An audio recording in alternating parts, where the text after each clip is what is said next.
All right. This is for litigation, Inver Hills Community College litigation class for paralegals. And as you all know, I'm Professor Crutchfield.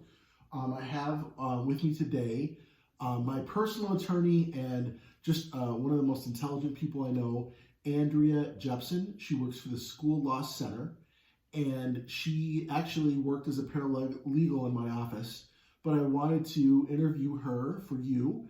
So, and talk a little bit about what she looks for in a paralegal, what life was like as a paralegal, those sort of things, some practical things for you. And I was hoping she could come to the class, but with this COVID-19, we're going to do this by video. So here we go. Thank you for having me in your home, Andrea. It's my pleasure. Right. So my first question is, can you tell me about the sort of practice that you have right now? Yes. So I actually have two roles. Mm-hmm. I am a contract attorney for the School Law Center. So I am self-employed as an attorney, Andrea Jepsen, attorney at law. Mm-hmm. I contract my services out really exclusively to the School Law Center. And then I'm also the president of a nonprofit called the School Law Equity Project. Right. And what specifically does the School Law Center do? What does the Equity Project do? What sort of stuff do you do day to day? Yeah, so most of what I do involves special education work for kids who are either from preschool age through their secondary education. I also do a fair amount of disability discrimination work for kids in that same age group.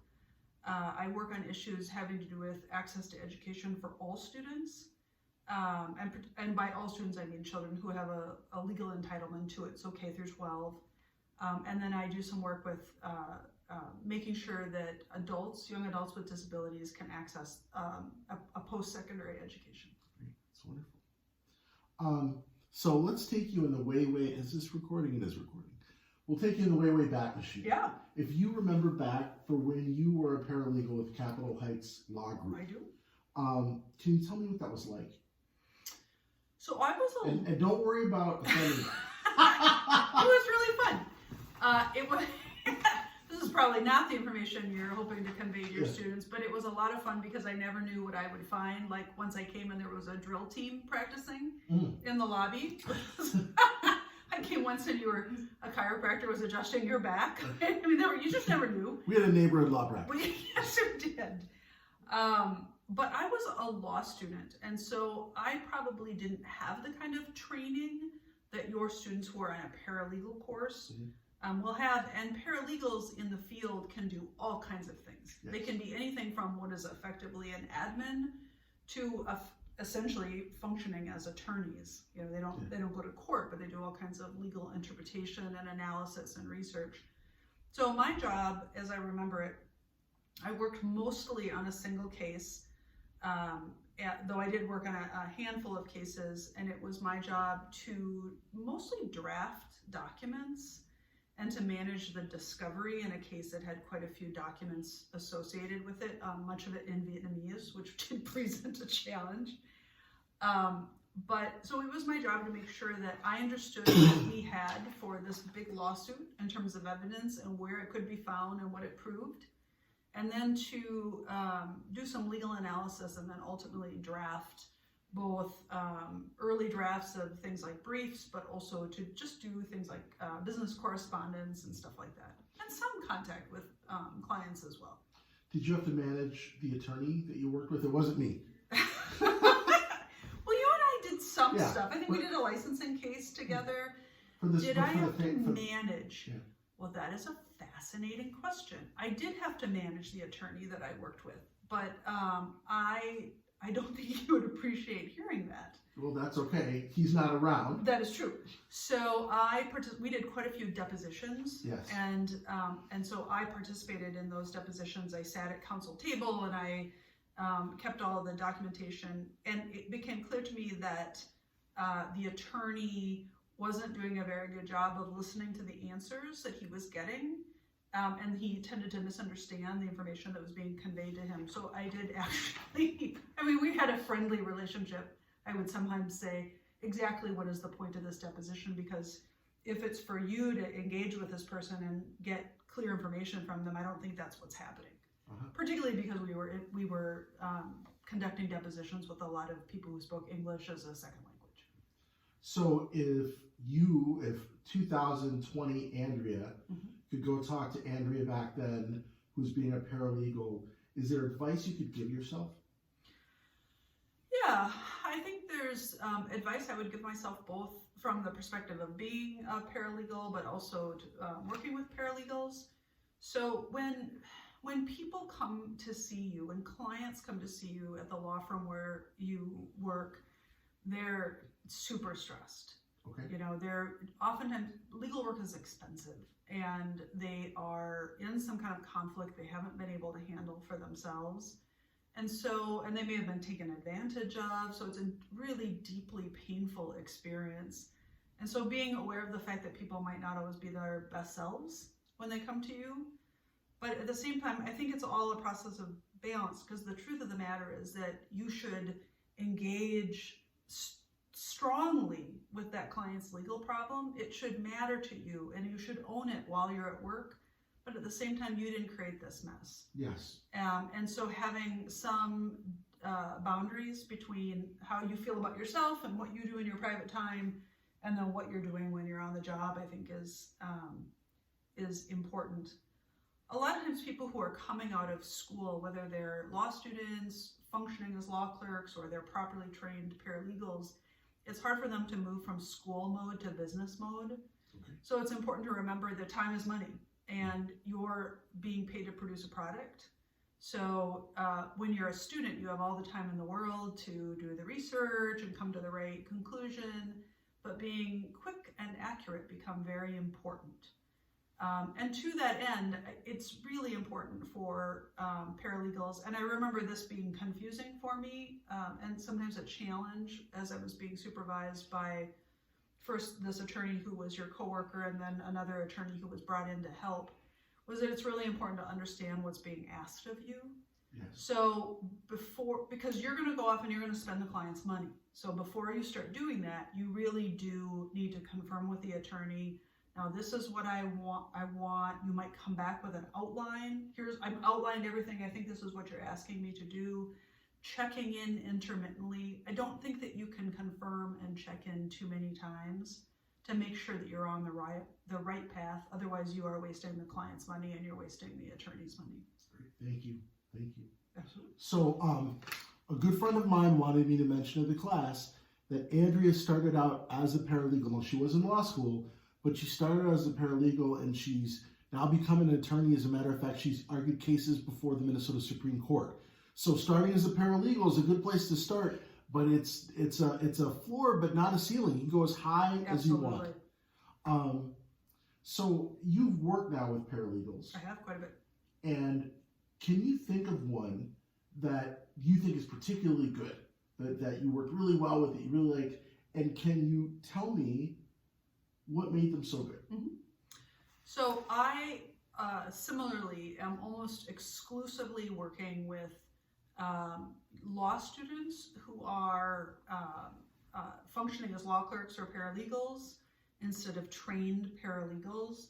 I would like to change my business model, very frankly, because I don't think that's a very efficient business model. Okay. I mean, paralegals they obtain skills that are useful attorneys, and law clerks they just don't always develop those skills in class.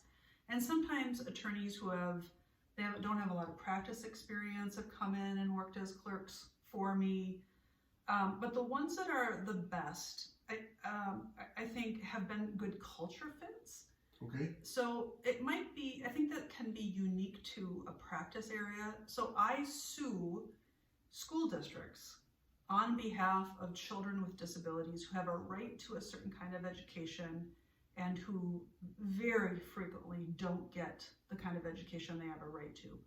And so you have to believe in those claims.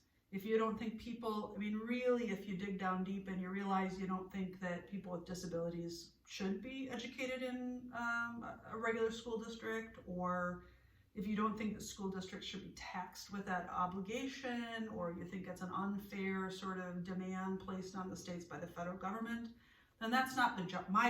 My position isn't the job for you. And I have had clerks and paralegals who haven't believed in the claims. So I don't have time or interest in convincing somebody that this is important work. So number one, they've got to be interested in the work they're doing. I think that's true. Yeah, or down with it, right? Yeah. So if you're It may not be your passion, you're going to be down with it. All right. right, yeah, you can't think. So if you are a criminal defense attorney's paralegal, you can't think that these people, they shouldn't have that many rights. That isn't going to work, right? A lot of, and this might be unique to working with law students, but we have oftentimes had law clerks who would like to, or paralegals who want to kind of explain things to us. Like they've got a head of steam from law school or paralegal school, and they want to the law.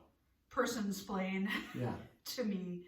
And that is a waste of my time and disrespectful. And we had that challenge. You may remember there was a paralegal or admin who was troublesome for both of us. This particular gal she was really good at clarifying expectations, and she was also flexible about the tasks that she was assigned. So she did engage, appreciate the fact that she was an important part of a team.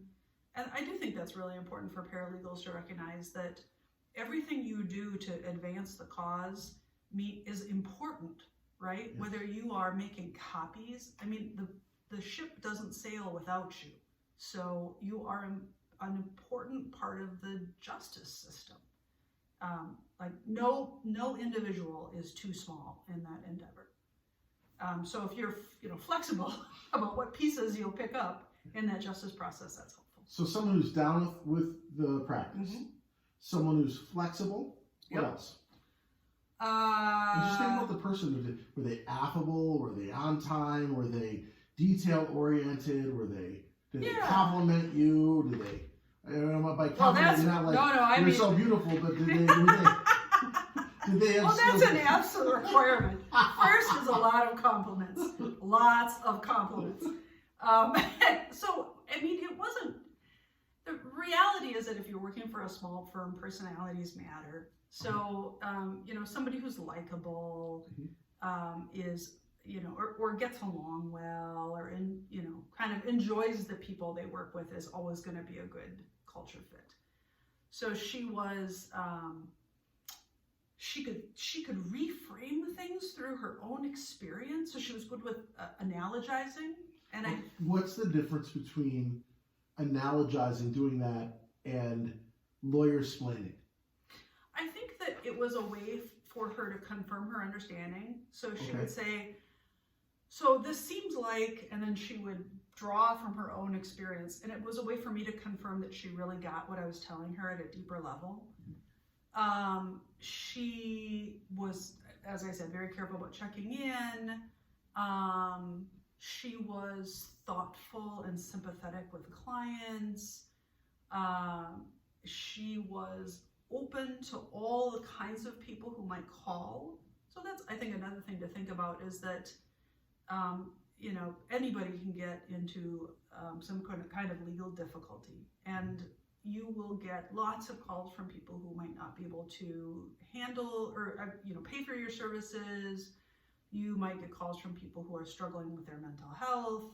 I mean, you're there and available to the public. And so being able to be respectful to everybody who contacts you. She didn't dismiss any claims. She, I think she just was a generally respectful human being. Because the truth is, paralegals do a lot of client contact. The attorneys don't always have time to get the documents from the client and to listen to the explanation that the client might think is really important. And even if they have the time, as I've said, some attorneys don't have the personality to be personable with the client. They have very bad bedside manner, which is where a good paralegal can save the day. That's really true, because I think it's important to remember that people, in some sense, clients can see you as part of the problem, because they didn't have to spend $300 an hour until they ran into this challenge. So I think that clients can have real mixed feelings about their involvement with an attorney. And when things go sour, it's very common that occurs because the client doesn't feel like they're well cared for, like their legal issue takes precedence. And so having a good paralegal who can kind of smooth things over in the front can very frankly make a real difference in terms of whether that client gets or whether the attorney gets reported to, say, the Board of Professional Responsibility. Well, and I think that's right. And even if the client ultimately loses the case, as long as they've known they had a fair chance and had their day in court, but if they feel dismissed or they don't feel communicated with or they don't feel respected, that's where you're going to run into trouble. Yeah, I think that's true. So do you have any advice to throw out to, final pieces of advice to throw out to my students or people who are going to watch this YouTube video? I think it's really important to remember that this is an evolving skill. You know, I was older when I went to law school. I had a family. I was about 10 years older than you might commonly see a young person going to law school. And so I've practiced since I went to law school in 2003. I graduated in 2006. So I've practiced for 14 years, and I've practiced in super high volume practices like legal aid practices. And so compared to, what I'm trying to say is I have a lot of experience as an attorney, and I'm still always learning. And it's really, really important that you be able to hear how you might do a better job, because you won't grow, and you won't stay, you know, and you won't feel satisfied, and the attorney will be frustrated with you. So being open to constructive criticism that you can make use of is really important. The law can attract a lot of people with challenging personalities. So I think that you should be prepared to demand that you are treated in ways that are respectful, that your role is respected, and you get good feedback and positive comments when you've done a good job. Being a good critical thinker can be particularly helpful. So if you're a good problem solver, if you can take things on your own, that's always really meaningful. What else can I tell you? I guess that's it. I guess those are kind of my final. So it brought up one other issue.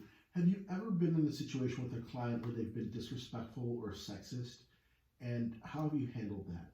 Yes. So we will get a lot of, well, I wouldn't say a lot. We get some calls. It's a really interesting question.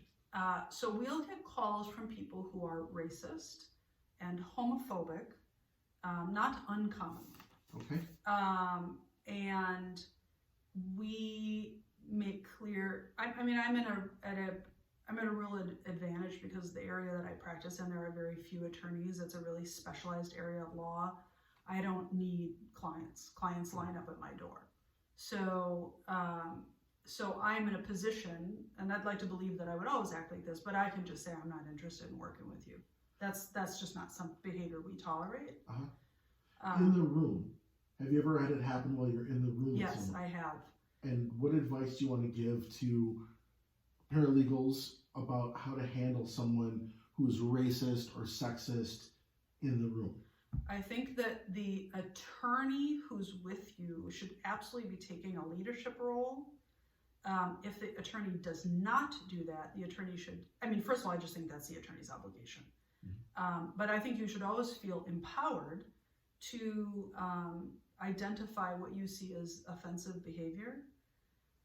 So I was in a very strange situation like that where we were in a settlement conference, and the client, my colleague happens to be a lesbian woman, was saying things that were homophobic, and she didn't feel like she could assert herself, and I think the law clerk was deeply uncomfortable, and so it became my job to talk to that woman about what she had to say.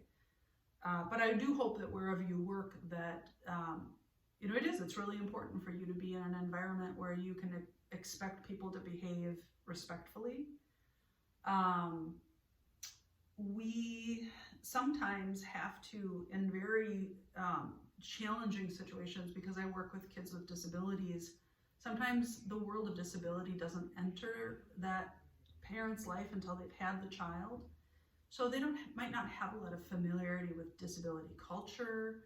They come with a lot of baggage about disability, even though it's their own child. And so I do sometimes have to gently or, more aggressively counsel parents that the shame they carry, the bias they carry will hurt their children. And it's a very challenging conversation. And that should maybe be a conversation held offline between the paralegal and the attorney about how to work with the client if they start to act up or if they have a bad attitude, or I think that sort of thing should be clarified up front if possible. Okay. And the longer you have a relationship with an attorney and the more you can demonstrate to the attorney that you're sort of capable socially and emotionally, the more you're probably going to be tasked with that if that's something you're comfortable with. Mm-hmm.